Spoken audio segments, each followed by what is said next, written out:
അപ്പോൾ ഗൈസ് നമ്മളിന്ന് കുറച്ച് രാവിലെ നേരത്തെ എണീറ്റ് ഗൈസ് നേരത്തെ എണീറ്റ് ഇന്ന് എന്ത് സ്പെഷ്യൽ കണ്ടന്റ് ചെയ്യാമെന്ന് ഇങ്ങനെ ആലോചിച്ചുകൊണ്ടിരുന്നപ്പോഴാണ് കുറച്ച് നമ്മൾ ഫാനിലേക്ക് നോക്കി. ഫാനിലേക്ക് ഒരു 5 മിനിറ്റ് നോക്കിയിരുന്നപ്പോഴാണ് പെട്ടെന്നൊരു ചിന്ത മനസ്സിൽ വന്നത് ഗൈസ്, നമുക്കിതൊരു ചൂണ്ട ഇട്ടാലോ എന്ന്. ഒന്നും നോക്കിയില്ല ഗൈസ്, നമ്മൾ ചൂണ്ടയ്ക്കുള്ള കാര്യങ്ങൾ തപ്പി അവസാനം അങ്ങോട്ടും ഇങ്ങോട്ടും നടന്ന് അവസാനം ഒരു കമ്പ് കിട്ടി ഗൈസ്. പക്ഷേ കമ്പ് കിട്ടിയപ്പോഴത്തേക്കും അത് നമുക്കൊരു ഉപയോഗമില്ലാന്ന് നമുക്ക് ലാസ്റ്റ് ബോധ്യപ്പെട്ടു. കുറച്ചു നേരം ചിന്തിച്ച് നിന്നപ്പോഴാണ് പെട്ടെന്ന് നമുക്കൊരു ഐഡിയ തോന്നിയത്, നമ്മുടെ KLTN സുധീഷേൻ്റെ വീട്ടിലേക്ക് ജസ്റ്റ് ഒന്ന് സർപ്രൈസ് വിസിറ്റ് പോയാലോ എന്ന്. വേറെ ഒന്നും നോക്കിയില്ല ഗൈസ്, നമ്മൾ നമ്മുടെ ബൈക്ക് എടുത്തു, സ്പ്ലെൻഡർ എടുത്തു, സ്റ്റാർട്ട് ചെയ്തു, ഇതാ നേരെ വിട്ടു സുധീഷേൻ്റെ വീട്ടിലേക്ക്. അപ്പോൾ ഗൈസ് ഇവിടെ നിന്ന് ഇനി ഒരു കുറച്ച് ദൂരം കൂടെ സുധീഷേൻ്റെ വീട്ടിലേക്കുള്ളൂ. അപ്പോൾ ഗൈസ് നമ്മൾ നമ്മുടെ ചേട്ടനെ കണ്ടെത്തിയിട്ടുണ്ട്. എല്ലാവർക്കും നമസ്കാരം.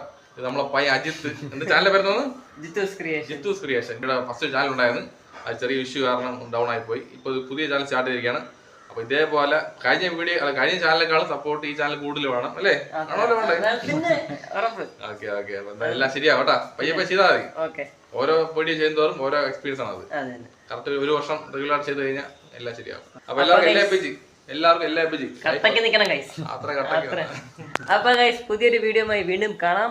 So it's me Jithu's creations signing out.